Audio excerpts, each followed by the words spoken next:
in the primary healthcare sector to strengthen facilities across rural areas of the state in line with government's determination to guarantee affordable and functional healthcare at the grassroots. The Deputy Governor, Right Honorable Dennis Idahosa, handed down the charge while chairing the fourth quarterly meeting of the State Primary Healthcare Task Force. Right Honorable Dennis Idahosa says the fourth quarterly meeting of the State Primary Health Care Task Force was an opportunity to review collective performance in the last 1 year and strategize for better services in the year ahead. We have recorded a lot of performances and progress, and there is room for improvement. Right Honorable Idahosa, while acknowledging the unwavering commitment of Governor Monday Okpebholo in prioritizing the better services in communities across the state. By the grace of God, next year 2026 will be way greater than this year 2025. And we are very optimistic about that. We've met with all the 18 local government council chairmen. We've deliberated extensively. The State Deputy Governor attributed the huge success recorded in the health sector in 2025 to the collective efforts and strong collaboration from development partners, including World Health Organization, United Nations Children's Fund, John Snow Incorporated, Corona Management System, and the International Vaccine Access Center, and others. I believe all the lapses that we had in 2025 will be addressed and will make more progress in 2026. The Edo State Commissioner for Health, Dr. Siri Oshomole, also made his contribution at the quarterly meeting. Over the past months, we have made progress in coordination, facility revitalization, community engagement, and partner collaboration across 18 local government areas in Edo State. Right Honorable Dennis Idahosa also used the meeting to appreciate government officials, local government chairmen, traditional and religious leaders, health professionals for their continuous dedication to improving health in Edo State. In Government House, Benin, Deborah Ubefun, ITV News. In another report, Christians have been advised to imbibe the virtue of love in their daily lives as a means of building a more godly society.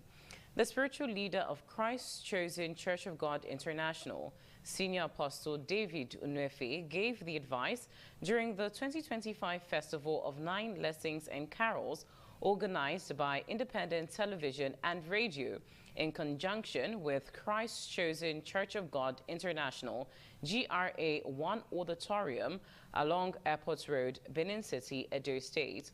Osemujame Osaigi reports that the event, themed Celebrating the Love of Christ, reflected on the message of peace, love, and salvation associated with the Christmas season.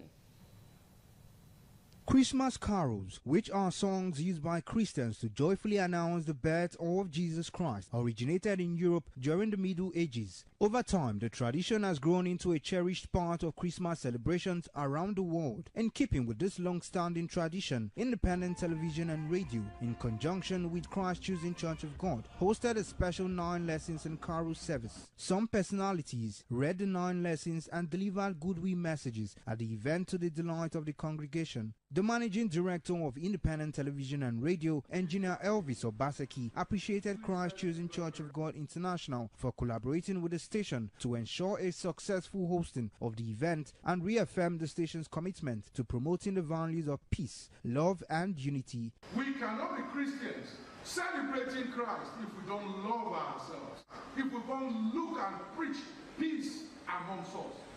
Christ remains the reason for the season. In his sermon, the spiritual leader of Christ Chosen Church of God International, Senior Apostle David Unuefe, urged Christians to see the message of Christmas as an inspiration to live in love and serve one another selflessly. As we celebrate the birth of Christ, please let there be love. One, love for yourself and love for your neighbor. Love for the job you do. The event featured a quiz competition, performances by renowned church choirs, gospel music groups, and artists.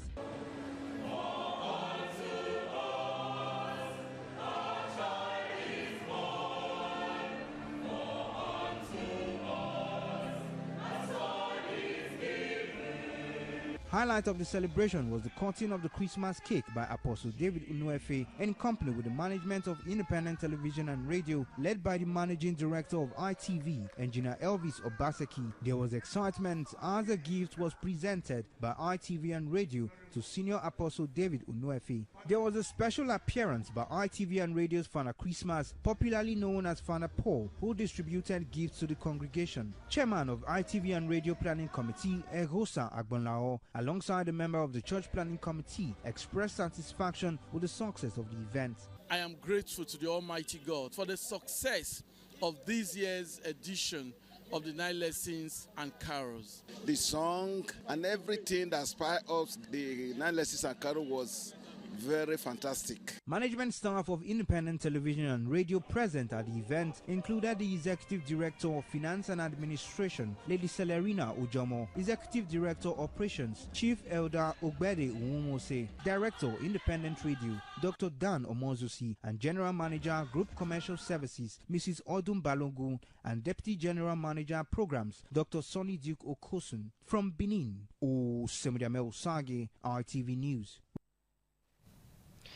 Now, the bond of friendship between the families of Pastor Osagie Izeyamu, former secretary to the Edo State government, and Honorable Matthew Idwari Ekeme, has been further strengthened with the traditional marriage of their children, Osai Izeyamu and Hayward Idwari Ekeme. Pius Nsogo reports that the ceremony, which had the Isama of Benin, His Excellency Sir Chief Dr. Gabriel Usawari Gbinijon, as the father of the day, attracted notable personalities and politicians from different political divides.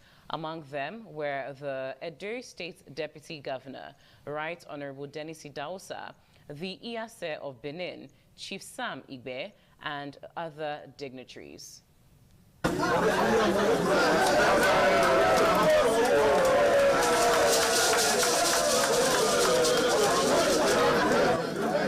It was a brilliant display of Benin tradition and culture as the father of the bride, Pastor Osagie Izeyamu, formally handed over his daughter to her heartthrob. The father of the day and Esama of Benin, His Excellency Sir Chief Dr. Gabriel Usawari Gbinijon, played a strategic and symbolic role throughout the ceremony. After the fulfillment of the marriage rites as required by Benin tradition and customs, the event later shifted to the reception venue for further celebrations. The lavishly decorated tent was replete with the who is who in Benin, a retinue of political leaders, religious figures, and members of the business community, including the Edo State Deputy Governor, Right Honorable Dennis Idahosa, and several former deputy governors were all in attendance. The new couple later cut their wedding cake and thrilled guests as they took to the dance floor. Parents of the bride expressed gratitude to God and appreciation to guests for the successful ceremony.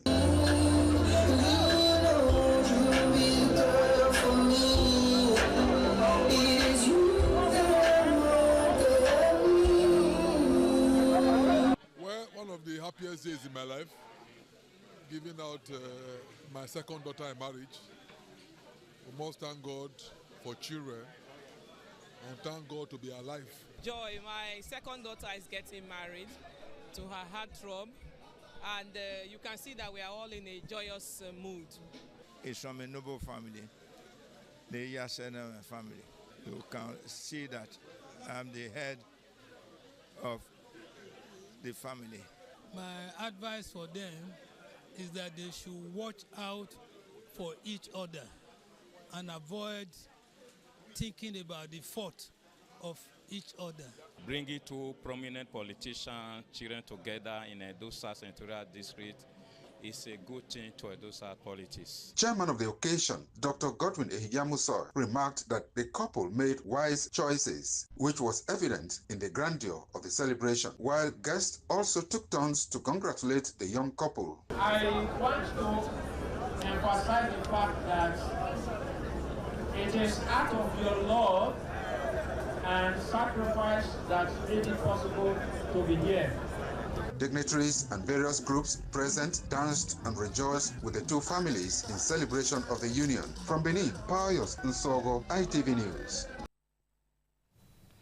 In another report, women cassava farmers in Kaniko Chiefdom, Jema's local government area of Kaduna State, have called on government and relevant stakeholders to support them through a downward review of agricultural input prices and a reassessment of existing agricultural policies.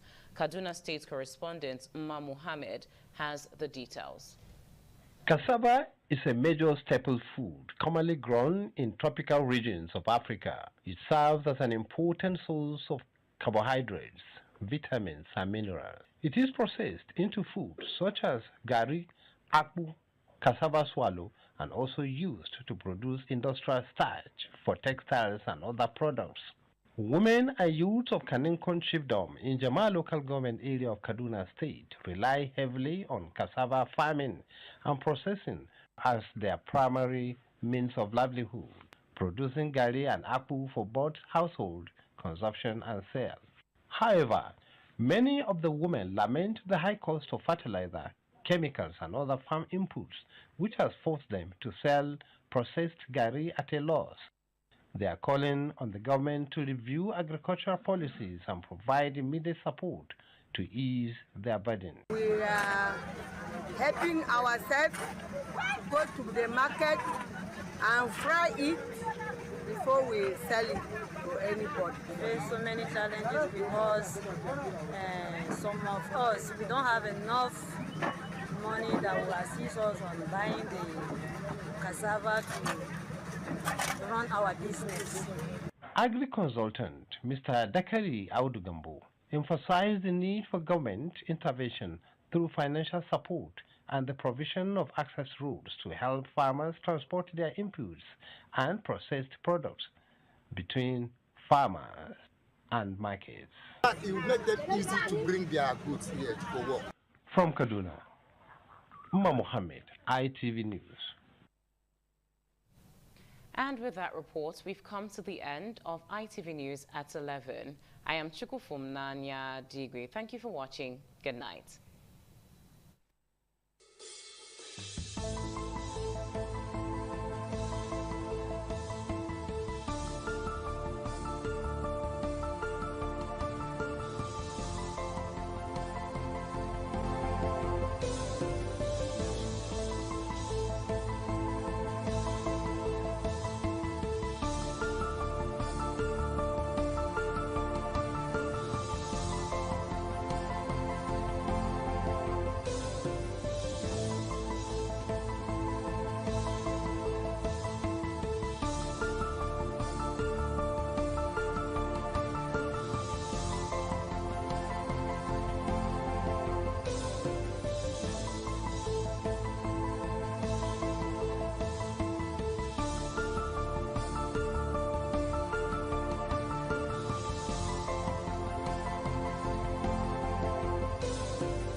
ITV, certainly the best.